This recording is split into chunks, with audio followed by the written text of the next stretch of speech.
G'day, Ziggy D here, and welcome back for another Diablo 3 Reaper of Souls guide. In this video, I want to go over the Marauder's Demon Hunter set, just why it's so damn good, and also I'll give you guys some advice on how to go ahead and build this set for yourselves. So the Marauder's set, like many other set items, set legendaries in Diablo 3, individually the items are not all that powerful. Like, they are basically standard legendaries. You can get more powerful individual items than you can from the actual just wearing the set pieces by themselves. So for example, the Marauder's Visage, the helmet, is easily trumped by something like an Endariel's Visage. So that's just a more powerful item. The gloves, for example, are easily trumped by something like Mage Fist. There's pretty much in all the slots, there is something better that you can wear just from the normal legendaries. But what actually really separates this set out from the other things is the 4 set bonus and the 6 set bonus. Now the 4 set bonus, so if you're wearing 4 items or 3 items in a Ring of Royal Grandeur to reach the 4 set bonus, you get the Companion skill calls all companion types to your side. So basically, no matter which companion you equip, whether you equip the Raven or the Wolf, all of them are on the field present at the same time. Now that means you have the Spider, the Boar, and the Wolves all tanking for you, and then the Spider, the Boar, the Wolves, the Ferrets, the Bat, the Raven, everything actually dealing damage to your enemies. Now on top of that, whenever you use the active ability for the companions, so usually you might use your Wolf ability and they'll do a Wolf's Cry that will increase your damage temporarily for a few seconds. And with this 4 set bonus, it actually activates all of the actives at once. So basically what happens is when you press that button, when you press that pet button, you get your Wolf's Cry giving you increased damage. You get the Boar Taunt, which attracts enemies to the Boar and protects you. You get the Ferrets pick up all golden life globes on the screen pretty much. You get the Bat Hatred regeneration. You get it all at once. You even get the little Raven Peck thing that deals some extra damage or whatever. But getting all of these things at once, in addition to having so many pets on the field dealing damage and tanking for you, is a huge boost. It's a huge boost. And you can work this into almost any build. Having all of these pets fits into any Demon Hunter build and is a great addition to any Demon Hunter build. So even the 4 set Marauder's bonus by itself is absolutely fantastic. It's phenomenal. I built my Marauder's 4 set a couple of weeks ago, I think, and just playing on my normal cluster arrow resource recycling build, it was a huge noticeable boost. It felt like getting an extra 20% DPS and toughness, basically. That's what I would equate it to if I had have gotten that much amount of gear upgrades just from those companions there. So very, very potent. And then you get to the 6 set bonus. Now the 6 set bonus is really insane too. Your sentries cast your equipped Hatred Spenders.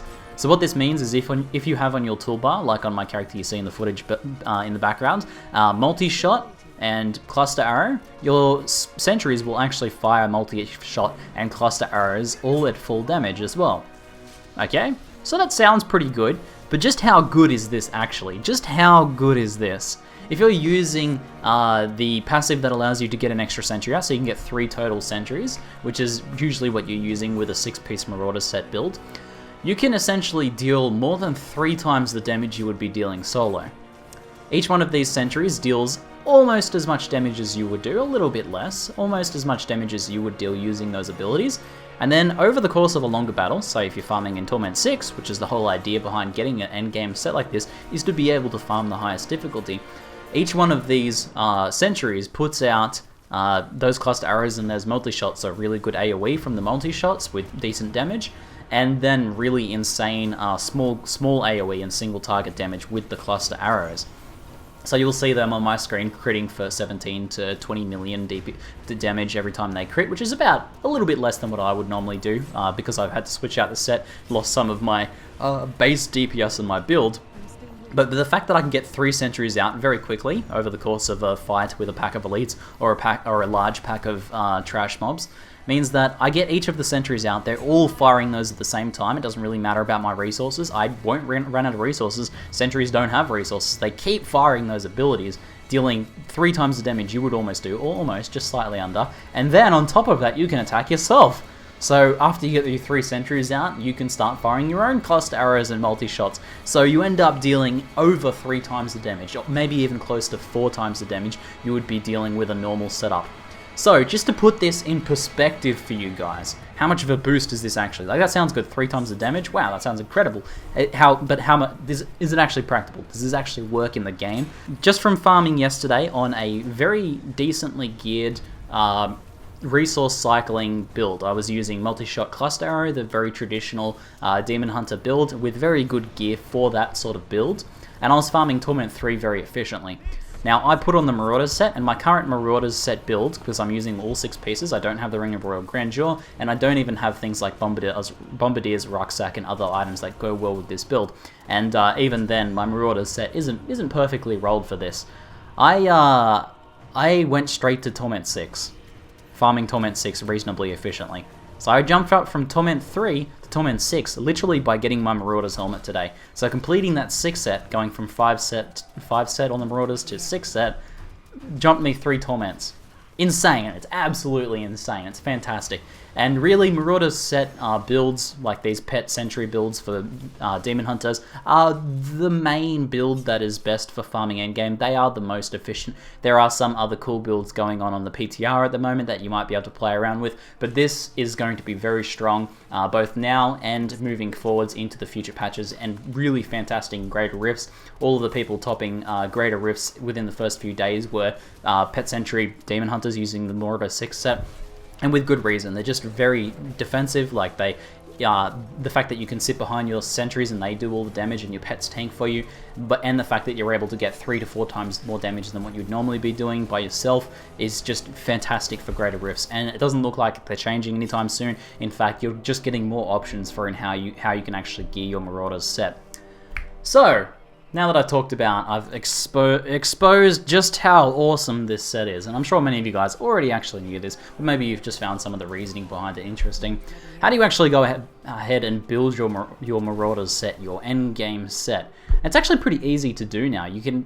People are building these Marauders sets, like full sets on Marauder on new Demon Hunters, in a day, using things like Rifted Forwards. Rifted Forwards is a community where you're able to jump in, basically pay for a boss kill within a rift, so getting your blood shards from the rift, and basically pay for that by opening the next rift for the people. So you farm some bounties, and then you open rifts for people, and you get your blood shards. That's a very efficient and fast way of doing it, and that's one way I suggest doing before the new patch.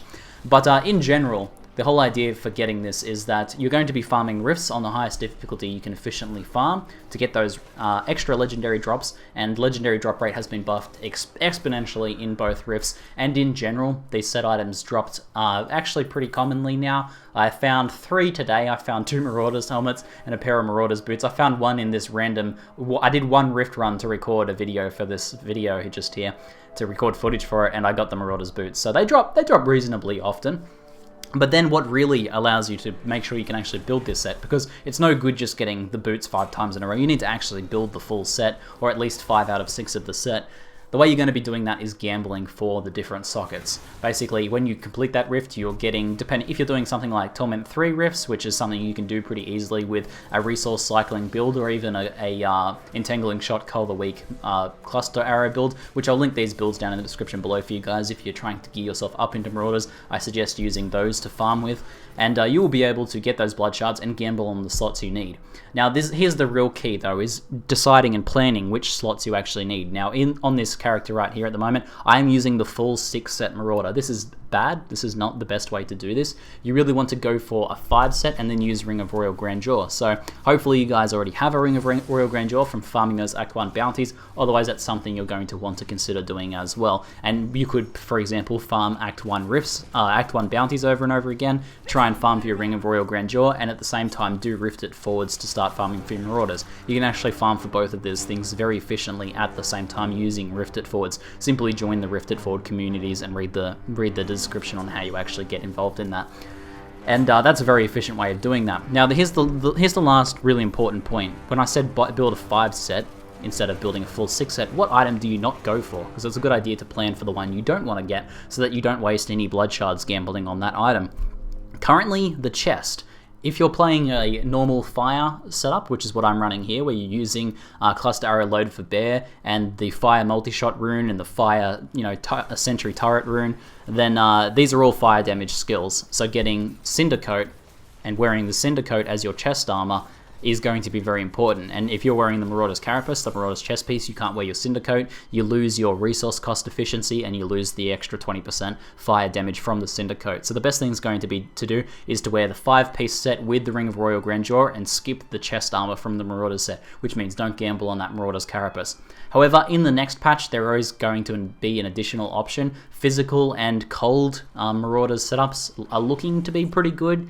Now, this is obviously unconfirmed, being on the PTR currently, but it looks like there's going to be some good setups using cold with Crider Shot, and then using physical setups with the Tasker and Theo gloves. Now, if you use cold, that means you can use Frostburns for extra cold damage, and if you're using a physical setup, you can use Tasker and Theo. And in fact, I think a lot of different setups, regardless of element, might end up using Tasker and Theo in the next patch, those gloves.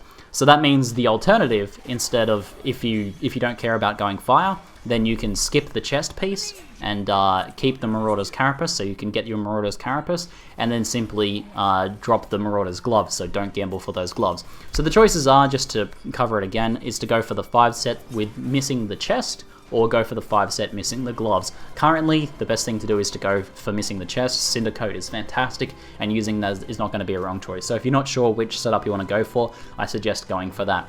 And then just to cover it again, probably the fastest way to do it is going to be take advantage of Rifted Forwards before it's nerfed in the next patch. Rifted Forwards as hard as you can, farming those Ring of Royal Grandeurs from Act 1 at the same time, paying your way through those rifts and getting a lot of blood shards. Otherwise, just farming rifts on the highest difficulty you can and gambling for each of those sets, and you'll get it in no time at all. So hopefully you guys enjoyed this video. If you have any questions, feel free to let me know in the comments below. I'll probably put together a build video soon for an actual Marauder 6 setup. How you go ahead and build your character for this, since I'm learning this currently and it's been a lot of fun. Anyway, that's it for now. I'm Ziggy D, and thanks for watching.